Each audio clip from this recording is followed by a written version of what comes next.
del APRA, debo decir más bien Alianza Popular, creo ahora, ¿no? De Alianza Popular, y el congresista Freddy Otárola de la bancada oficialista Gana Perú, que además ha sido ministro de Justicia y ministro de Trabajo del actual régimen, de manera que podremos hablar sobre una vasta variedad de temas. Entre los más urgentes, naturalmente, comenzamos con el tema de la ley universitaria. A las 11 escucharemos al rector de la San Marcos, señor Cotillo, que debe pronunciarse sobre la nueva situación, puesto que se ha elegido por una instancia sanmarquina a una nueva rectora. ¿Qué cosa está pasando? ¿Cómo evalúa usted, congresista Otárola, puesto que usted impulsó y firmó naturalmente la ley universitaria como miembro del Congreso? ¿Qué cosa está pasando ahora? A ver, una breve aclaración de la bancada de oposición, ¿eh? Nosotros no somos parte del oficialismo en el Congreso de la República. ¿Cómo? Somos oposición en el Congreso de la República. Pero son oficialistas al gobierno. O del gobierno. Pero yo vengo por el Congreso. Previamente quiero robarte un cuarto de minuto. Ha fallecido un dirigente del gobierno regional de Ancash, Carlos Gilbert, duro opositor al actual presidente regional, y por casualmente haber estado en una marcha de protesta fue destituido, separado luego de 25 años de laborar en el gobierno regional, e increíblemente saliendo, al enterarse de la separación, le vino un ataque cardíaco y falleció. No, mi solidaridad con sus familiares. Lamentamos Carlos Gilbert, usted, sabemos que Ancash usted es de Ancash y es una está provincia. contigo, y debemos estar unidos para que este señor, el gobernador regional, entienda que no es dueño de Ancash, sino un simple administrador. En el tema de la ley universitaria, las universidades en el Perú, salvo honrosas excepciones, fueron un desastre, manipuladas políticamente, que responden a intereses político-partidarios. Recuerde que el señor Cotillo fue anterrector de la Universidad de Villarreal y manejaron pues esa universidad como... No es su hermano. El hermano en todo caso, pero son los mismos, son el compañero Cotillo. Pero dilo, pues, reconoce que te estás equivocando. Entonces, el gran tema es que se han querido perennizar en el cargo. Es inconcebible que él tenga ingresos superiores a los 100.000 soles mensuales, mientras el común de los docentes aún tiene sueldos que podemos considerar bajos. Y se tenía que hacer cambios. Esta es una ley buena, es una ley que hay que apoyar, que está democratizando las universidades, que está haciendo que esas cúpulas que sobornaban alumnos, a algunos malos dirigentes, hay que reconocer a la gran mayoría de estudiantes como decentes, que sobornaban a algunos malos administradores y lograban una mayoría coyuntural, simplemente decían lo que les daba la gana en las universidades. ¿Y por qué no quiere salir? Se ha entornillado. Incluso se presentó una ley Cotillo en la universidad para mantenernos de cargo. Entonces eso es lamentable. Yo creo que lo que tiene que imperar es el orden en la universidad. Están al servicio de todos los peruanos y este señor obviamente tiene que ser denunciado penalmente. Congresista Mulder, algo me dice que no comparte usted todas las opiniones vertidas por el congresista Otárola. Bueno, la posición nuestra ha sido puesta de manifiesto durante el debate de esta llamada ley universitaria, que tiene como, digamos, espantapájaros un tema de que hay que mejorar la calidad, y lo que está ocurriendo ahora, ¿qué cosa es? Es un caos en las universidades, porque lo que les está interesando no es... pocas, ¿no? No, mire, en realidad en muchas más. Lo que pasa es que recién la noticia ahora se concentra en las últimas 6 o 7 que han quedado como supuestamente irreductibles, pero a lo largo de los últimos 4 meses se han tomado ya 16 universidades, con actos de violencia en Tacna, en Chimbote, en Huancayo, en el Cusco. En el Cusco se ha hecho una asamblea en la calle para sacar al rector y poner a otra persona. Eso no trascendió tanto en medios nacionales, pero sí en los medios locales. El tema de fondo es el siguiente. La ley dice lo siguiente: a la fecha de aprobación de los nuevos estatutos, la Asamblea Estatutaria establece el cronograma de elección de las nuevas autoridades. El referido cronograma debe incluir la fecha de convocatoria a nuevas elecciones y la realización del proceso electoral. Y el Tribunal Constitucional señala que el establecimiento de esta norma en la que se establece que el cambio de los rectores se hace de acuerdo al cronograma aprobado por las asambleas universitarias es perfectamente legal. Pero viene la SUNEDU y dice, no, 31 de diciembre se van todos. Esa determinación de la SUNEDU es una determinación arbitraria y ha generado este caos. ¿Por qué el gobierno quiere, porque el SUNEDU es el gobierno, son personas, funcionarios públicos nombrados por el gobierno, quiere que todas las universidades pasen a un proceso acelerado de cambio de autoridades el 31 de diciembre? A nuestro modo de ver, porque hay un componente político detrás. Las universidades, sobre todo, las universidades en provincias, las universidades nacionales en provincias tienen una enorme influencia sobre la sociedad, sobre los medios de comunicación, sobre el Poder Judicial, sobre el Ministerio Público, y entonces nosotros creemos que esa es la única explicación por la cual el gobierno lo que quiere es acelerar las cosas. Algunas preguntas, congresista, porque sí me interesa esclarecer el sentido de su razonamiento. La nueva ley en realidad nombra autoridades provisionales para que se adecúen los estatutos y se elijan nuevas autoridades con la participación de un alumno o un voto. Eso despolitiza y desconcentra la política de una manera enorme, en que antes eran las cúpulas las que elegían a las autoridades. Punto número 1. Y punto número 2. Entiendo que toda ley es interpretable, debatible, y que sobre esta hay distintas posiciones de distintos juristas incluso. Si el tema es institucional, ¿por qué las autoridades que a su criterio están siendo sacadas de manera intempestiva no simplemente se retiran y siguen vía cursos legales su queja, como lo hizo Marta Chávez cuando lo sacaron del Congreso y se fue a hacer su pedido hasta que el Poder Judicial dijo le la repongan y la repusieron? El hecho de quedarse instalado y reventarle la carrera universitaria a tanto alumno ya no parece un tema institucional, sino parece un tema personal. A ver, es más, no digo que no tengan un punto, pero ¿cómo lo resolvemos? La elección por voto universal de los estudiantes, de los rectores, no se ha dado en ningún caso todavía. Lo que están implantándose son interinatos. Que deben convocar elecciones lo antes posible, con plazos bien acotados. Está bien, pero la ley dice que esa convocatoria la tiene que hacer la Asamblea Universitaria actual y lo tienen que hacer las autoridades actuales. Eso dice de la ley, no un interinato. La que lo tienen que hacer los nuevos rectores. Pero cuando no se convoca a la Asamblea para que cumpla la ley, hay que buscar una solución. Está bien, pero ¿qué dice la ley? Que esa Asamblea se convoca antes del vencimiento del plazo, ¿no es cierto? ¿Cuándo vence el plazo un momentito, déjame terminar. Pero la aplicación de la nueva ley no politiza la universidad, la despolitiza en el sentido como ha estado politizada todo ese tiempo. ¿Tú la ves despolitizada con una intervención en la que se nombra dedo a rectores? Mauricio, a mí no me parece despolitizado. creo que está más politizado. ¿Qué rectores provisionales. Dejemos que Patricia del Río formule la pregunta claramente, Patricia. Pero Fernando, yo te estaba respondiendo una pregunta a ti y Patricia me interrumpió. La pregunta es, ¿cuándo es que se hace la convocatoria? Tú has preguntado eso.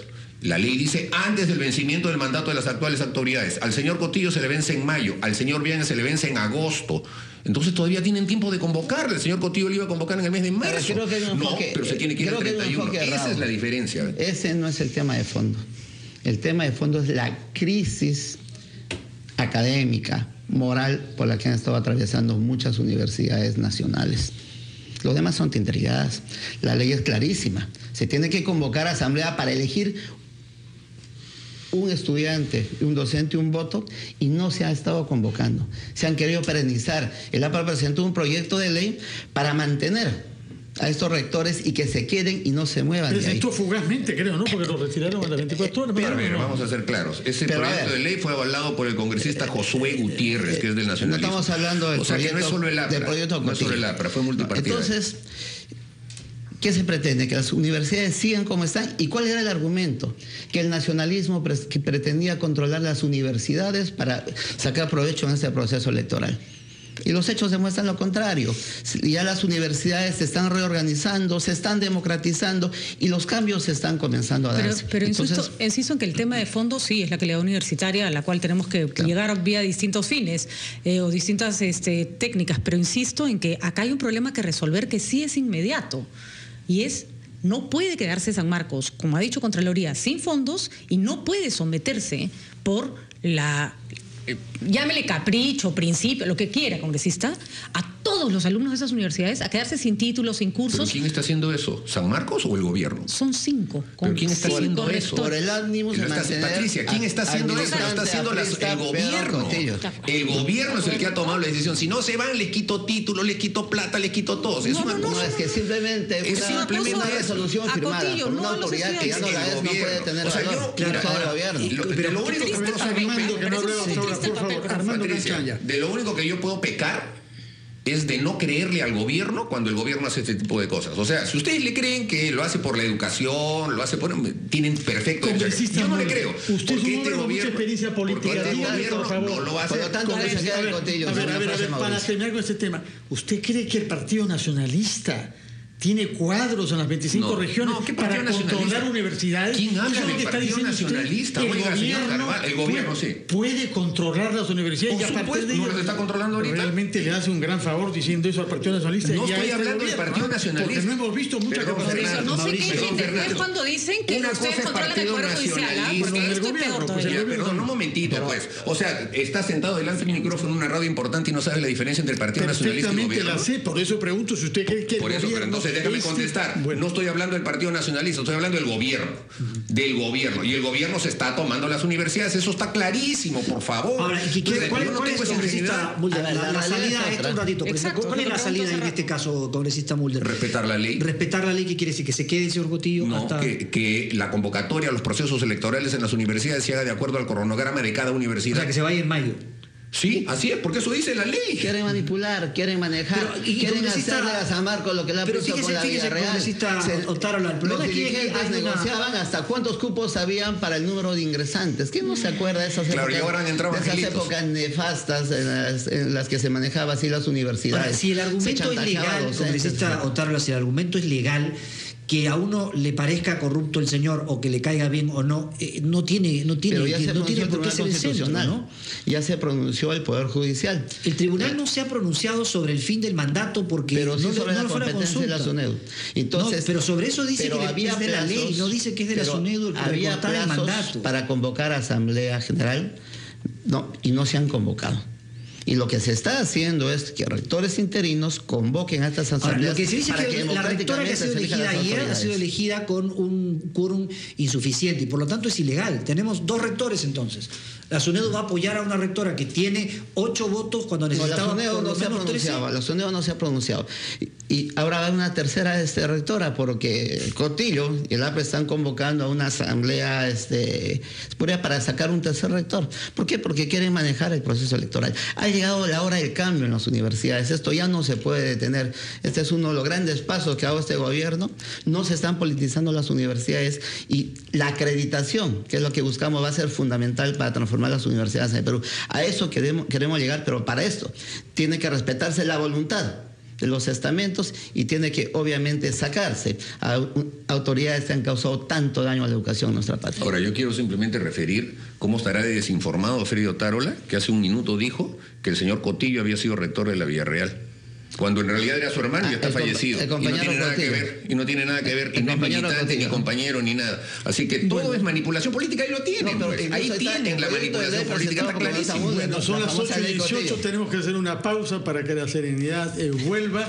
Quizás haya algo más que puntualizar sobre este punto, es decir, cómo salir de esta crisis. Y luego pasar a otros temas como el tratado binacional con Francia de extradición. 8:18, pausa y retomamos ampliación de noticias.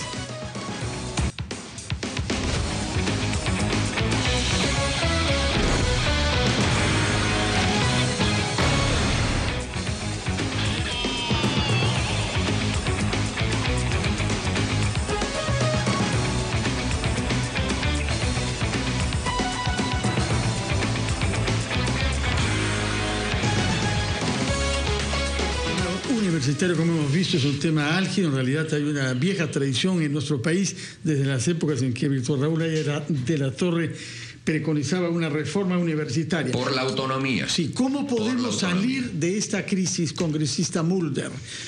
Respetando la ley. Es decir, respetando la ley. También el rector Cotillo tiene que respetar la ley. Por supuesto. Convocar elecciones. Todo el mundo tiene que... Exactamente. Bueno, él tiene que convocar elecciones. Pero no lo ha hecho. Eso quiere decir entonces que el APRA se va a volar la SUNEDU cuando entre al gobierno, si es que son elegidos. Sin duda.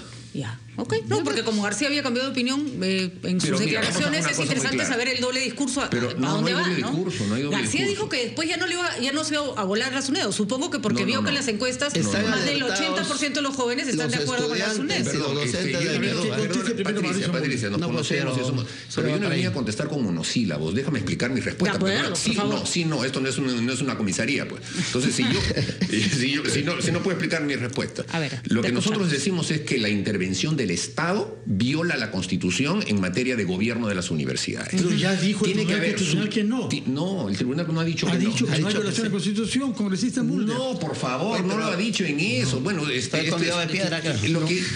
autogobierno es una prerrogativa constitucional. La SUNEDU, si es que representase exclusivamente a las autoridades surgidas de las universidades, podría tener autonomía. Pero si son de funcionarios públicos nombrados a dedo por el gobierno, entonces así hay que volársela. Eso es lo que nosotros estamos diciendo. Esta SUNEDU no es una SUNEDU que respete la autonomía porque está nombrada por funcionarios públicos. Lo que tenemos que hacer es que la SUNEDU tenga como origen a personas que surjan del ámbito universitario. Esa es la diferencia, mi querida Patricia. A ver, yo solo quiero pero no me queda claro, ¿va a haber SUNEDU? Quiero alertar si es que es autónoma, sí, pero esta SUNEDU no.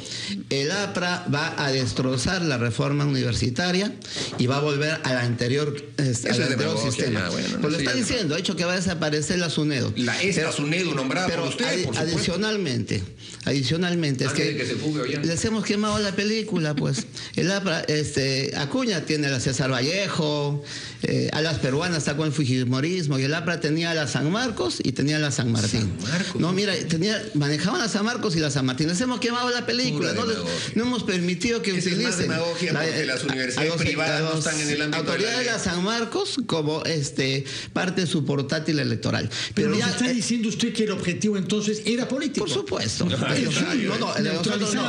Nosotros era cambiar las universidades y que verdaderamente hagan ciencia, estén al servicio del pueblo. Pero ya la población está anticipada. El APRA va a destrozar la reforma universitaria y va a hacer que los anteriores caudillos vuelvan a manejar y manipular las universidades. La pregunta que tenemos que ir es justamente hacia cómo solucionamos este problema, ¿no? Porque tenemos, la verdad que como decía Patricia, muchísimos alumnos que están sin saber qué va a pasar con su universidad.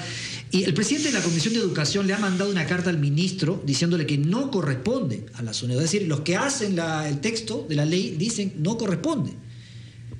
O sea, los autores de la norma están diciendo, oye, no corresponde a la SUNEDU ponerle fecha límite a un rectorado. No, lo que se está haciendo es que se convoque a elecciones universitarias de acuerdo a la ley. No corresponde a la SUNEDU fijar el plazo del 31. La carta que manda el presidente de la Comisión de Educación. Todos los congresistas, ¿no? El presidente de la comisión es un congresista más.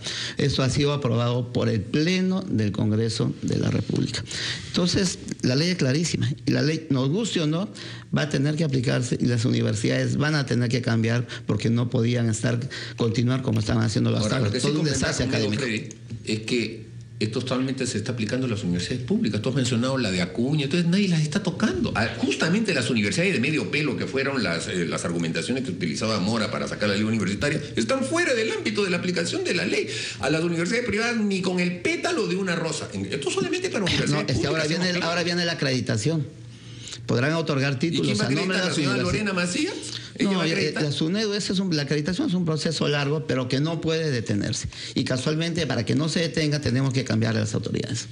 ¿Y quién va a acreditar? ¿El señor Ollantumal? ¿Él es el que va a acreditar las universidades? Pero yo no creo que Alfonso Ugarte, ¿no? Pero en todo caso lo tienen que acreditar las propias universidades con su autonomía. Obviamente. La calidad universitaria surge del movimiento universitario, no de los gobiernos. Esa es toda la diferencia que tenemos. No, la gran diferencia es que nosotros queremos el cambio y quiere mantener el status quo para seguir manejándolo como su chacra. Bueno, creo que vamos a avanzar poco con estas dos posiciones contrarias a esto. Ojalá que se haya un ánimo de todas partes de respetar la ley y de buscar salidas consensuadas, porque estamos ante un impasse y como ha dicho Patricia del Río, hay el riesgo de que los perjudicados de esta situación sean los estudiantes. Ya han pretendido meter matones a San Marcos, armados. Eso no podemos permitir que vuelvan a solo como datos, ya hay universidades privadas, como la Católica, por ejemplo, que han hecho sus elecciones con voto universal sin problema. La Universidad de Arequipa ya hizo sus elecciones con voto universal sin problema. O sea, sí hay universidades que se están adaptando a la ley. Me parece que la ley es discutible, pero alguna se tiene que cumplir. Y si se ha decidido que se cumple una, la otra tiene que quedar sin efecto. Las que están dentro del plazo tienen que cumplir con lo que tú señalas. Las que todavía tienen plazo, lo harán cuando su plazo se los determine. Pues eso dice la ley. Demasiada discusión, Mauricio, demasiada gente en riesgo por 5 personas que podrían hacer su queja desde fuera. Son 31. No sé, desde fuera seguir haciendo su queja, ¿no? Patricia, no son 5, son 31. Los que no se quieren ir, Mauricio, son 5. No, 31. Lo que pasa es que los anteriores ya lo sacaron a lo largo del año. Sí. Ya lo sacaron. Que hagan su queja por fuera.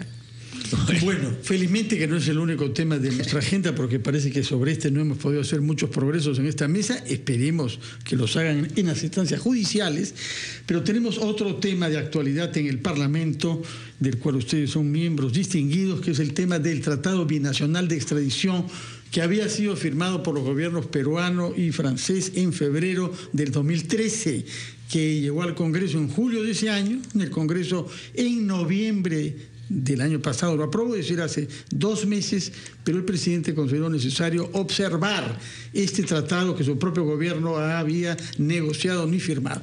¿En qué estamos respecto de eso? Primero, se supo que había puntos que había que precisar. Y eso es lo que dijo en el documento firmado por el presidente de la República. El premier Pedro Cateriano precisó luego que no había reciprocidad para que ambos estuvieran igualmente obligados a extraditar. Y por la noche el ministro de Justicia añadió otro argumento, que los pasos de la prescripción de los delitos en materia eventual de extradición no son los mismos. ¿Cuál es la situación, congresista Otárola? Yo creo que en temas internacionales los peruanos tenemos que actuar unidos y actuar con seriedad y criticar cuando hay que hacerlo, pero pues con fundamento. Tenemos a la familia Aritomi en Japón y no la podemos traer, ¿no? Tenemos fugados en Estados Unidos y no los podemos traer, fugados en Suiza. Entonces aquí de lo que se trata es, así como en este tratado se permite que el Perú deporte a los franceses que han cometido delito, perdón, a los peruanos que han cometido delito, que los deporte a Francia, el delito lo cometieron ahí, también si se cometió en el Perú, los franceses puedan venir. Y en este tratado lamentablemente existía ese vacío, no existía reciprocidad. Entonces creo que la posición del presidente es correcta, el gobierno francés es un gobierno democrático, nuestras relaciones son muy buenas y nunca como hoy existen esas condiciones para ajustar el tratado y afinarlo más a los intereses de Perú. Contrariamente a lo que se especuló, lo que queremos nosotros es que quede claro. ¿En qué cosa se requiere reciprocidad? Porque hasta ahora hablan de reciprocidad, no, pero así ¿qué? Es sencillo. El tratado no permitía o no obligaba a Francia a deportar a sus connacionales que hayan cometido delito en Perú. Mientras que los franceses, pero los peruanos que cometieron delito en Francia sí podían ser remitidos por el Perú a Francia. Entonces lo que aquí se está haciendo de sencillo con la reciprocidad es, así como yo puedo enviar a los peruanos que cometieron delito en Francia, también si hay un francés que cometió delito en el Perú, que venga, para que no suceda lo de Aritomi, etcétera. En el fondo no es esta una manera de que no haya tratado de extradición, porque claro, un país que no extradita a sus nacionales no lo va a hacer porque el Perú se lo pide. Pero el Perú sí le aceptaba eso. Claro, entonces usted va a decir que Francia haz lo mismo, Francia dice yo no hago eso con nadie, no lo voy a hacer por ti. Entonces con eso no hay tratado.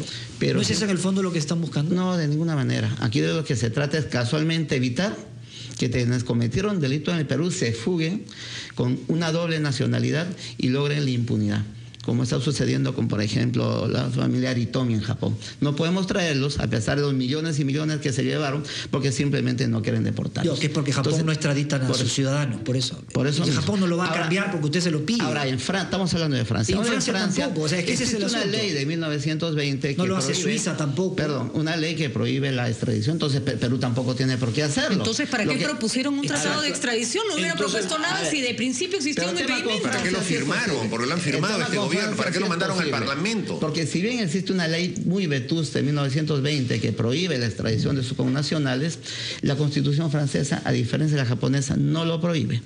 Consiguientemente, habida cuenta de las relaciones que tenemos con Francia, ajustemos ese tratado y que después nadie se nos fugue a Francia con su doble nacionalidad y diga no vuelvo después de haber cometido delitos gravísimos en el Perú.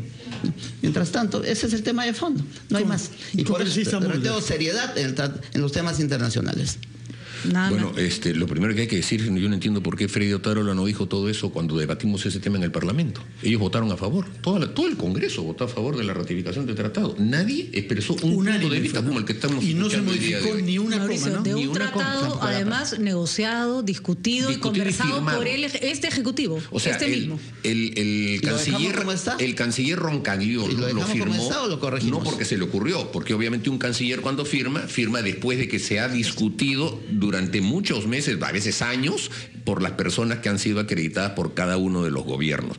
Y cuando después de eso, el presidente de la República, el señor Ollanta Humala Tasso, con su firma y la firma del canciller, le remite el tratado al Congreso de la República, es para que el Congreso lo ratifique. Entonces, ¿por qué no evaluaron todo eso antes de firmar? Eso también pudo evaluar. O sea, firman sin leer tratados internacionales. Eso es lo que me está diciendo el señor Freddy Otarola. Sin darse cuenta firman y 2 años de... Yo voté a favor porque estoy a favor del tratado y ojalá que el gobierno lo firme. Yo estoy a favor del tratado. Ustedes votaron a favor y ahora están en contra. Entonces, perdón, un tratado, yo no te interrumpí, ahora no me interrumpas. Entonces, si ustedes firman documentos internacionales que comprometen al Perú con terceros países sin leer los papeles, entonces están peor de lo que pensábamos. Yo presumo que en realidad sí los han leído y que los están leyendo ahora en entre líneas, y lo que está ocurriendo es una cosa mucho más clara. No es que Francia extradite a franceses que cometieron delitos en el Perú hacia el Perú, porque hay una barrera constitucional. No, es que peruanos que se fuguen a Francia no sean extraditados por los franceses al no existir tratado. ¿Y qué peruano Pero puede sí hay tratado, ¿eh? Seguiría teniendo vigencia el del año 1876. En ese tratado no están incluidos delitos como lavado de activos, por ejemplo. Que sí están muy bien. Al no firmarse el tratado actual, entonces el delito de lavado de activos permitirá que una persona peruana acusada de lavado de activos huya a Francia y Francia no lo extradite. Entonces, yo tengo también derecho a seguir suponiendo que una persona que puede ser acusada de delito de lavado de activos a partir del 28 de julio del año en curso es el señor Ollanta Humala y la señora Nadine Heredia. Así que yo creo que detrás de esto está el plan de fuga del señor Ollanta Humala y de la señora Nadine Heredia. Más claro, ni el agua. Está leyendo el tratado al revés, está interpretándolo mal. Quien se fugó a Francia fue el señor Alan García y logró la prescripción de sus delitos. Bueno, perseguido nada por tiene gente que ustedes combatieron, ¿no? Alan García perseguido. Nada tiene que ver el presidente Ollanta Humala con Francia, no tiene doble nacionalidad. No tiene que ver, no tiene esposa argentina, no tiene esposo norteamericano, etcétera, etcétera. Conscientemente nada tiene que ver con el presidente de esos argumentos ad hominem, díganos usted, reconoce, sin embargo, en el fondo de su corazón, además recién llegado de las vacaciones que ha pasado en Ancas, usted reconoce que la manera como se ha manejado esto y el descubrir estas graves deficiencias, porque usted lo que está diciendo es que el tratado tiene 2 años y medio después, genera una mala impresión. Pero los tratados demoran a veces décadas. Negociarlo, pero yo no hablo de negociar. Pero demora décadas. Presentarlo al Congreso. Y si no está finiquitado, la negociación continúa. Y si se tiene que seguir ajustando por los intereses del Perú, ya se ha firmado. No, pero hoy no termina, es todo un proceso. Si tiene que seguir ajustándose por los intereses del Perú, para evitar que se fuguen, para evitar que ganen la prescripción yéndose a Francia y escondiéndose ahí, es mejor hoy día ajustar este tratado. Bueno, pero ¿reconoce o no que da mala impresión que un documento firmado por el Estado peruano con un país amigo ir a decir, oye, me equivoqué, firmé algo pésimo? Termine la negociación, se pueden hacer cambios de último minuto, como usualmente sucede en las relaciones internacionales. No se puede hacer cambios de último minuto. Para comenzar, Francia ya lo ratificó, nosotros no, punto número 1. Punto número 2, ¿qué van a responder el canciller Roncayolo, que fue el que lo llevó a cabo, y de qué manera queda la canciller actual en este proceso? Y la verdad, congresistas, llevamos demasiado tiempo discutiendo básicamente una exquisitez de este gobierno que no tiene ningún sentido. Ningún sentido. Esto es una falta de respeto a la población. En todo sentido es una falta de respeto. Ustedes hacen de enero, además, ¿no? Porque una recontra falta de respeto. Incapaces de manejar una relación internacional tan delicada como con la de un país como Francia en términos mínimamente, no es así. Mínimamente de calidad. Es uno de los que mejor ha manejado las relaciones internacionales. Sí. No la ha politizado. Nuestras relaciones son armoniosas con todos los países del mundo. Hay algo más politizado. Entonces, en el tema de Francia, que es la no rectificación de este tratado. Nuestras relaciones son fenomenales. La no ratificación no implica que rompemos relaciones con Francia, sino que armoniosamente, no es como dice que acá se cayó todo, que nos estamos enfrentando. En las relaciones internacionales hay que tener paciencia. Hay tratados que duran décadas. Pero hay que ser coherente también, ¿no? En efecto, pudieron haber descuidos quizá, pero si los encontramos a tiempo hay que subsanarlos, y para eso hay que tener pantalones, para reconocer eso y tratar de enmendarlo. Pero el tema con Francia es definitivo. Tiene que haber reciprocidad para evitar que peruanos se han fuguen. planteado un requisito imposible. Eso es lo que ha pasado. No es imposible. Ustedes han planteado un requisito imposible. Así que digan mejor, ¿por qué no sinceran el discurso? Dicen, no queremos un tratado de extradición con Francia. No sé la legislación francesa, pero no es imposible. Acaban de demostrarle acá que es imposible. La legislación francesa... Según usted, gracias a que en la Constitución no hay esa restricción, entonces Francia va a tener que legislar especialmente para cambiar su tratado de extradición con el Perú. Los tratados son legislaciones especiales, por favor. Este tratado con Francia es una legislación especial del Congreso peruano. Todo eso en el debate? ¿Por qué lo dice recién ahora? Con claridad.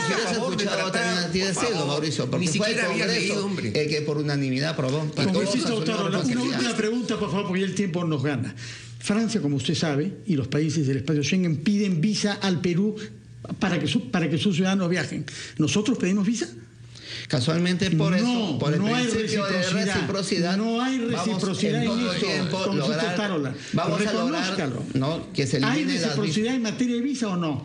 Es que siempre el Perú negoció en condiciones subalternas. Bueno. Esta vez lo hacemos como Estado soberano. Y tal es así que en poco tiempo ya no vamos a necesitar visa para ir a Francia. No, es al revés. No visa para los franceses. Y como algunos no necesitamos visa para Francia a partir de febrero. Se va a caer lo de la visa Schengen por esto, porque está el Perú haciendo tontería y media de sus relaciones internacionales. Le va a salir bien caro el caprichito de Humala al Perú. Bien caro le va a salir. Bueno, son las 8:36 sin ningún asidero. La visa Schengen viene en febrero. Recordar alguna presencia que hizo el jefe de Estado en Francia que no había sido autorizada por el Congreso. No entremos en esos detalles mejor porque hay cosas que pero mejor, nunca se fue a buscar la protección. En todo caso hay algunas cositas que no responden claramente al marco normativo. 8:37, hacemos una pausa y retomamos Ampliación de Noticias agradeciendo la presencia de dos congresistas que creo que no han logrado mucho ponerse de acuerdo. ¿Para qué? Es muy difícil con este gobierno. Bueno, buenos días y feliz año para ustedes y muy buen trabajo parlamentario en los 7 meses que nos quedan. Buenos días. Gracias.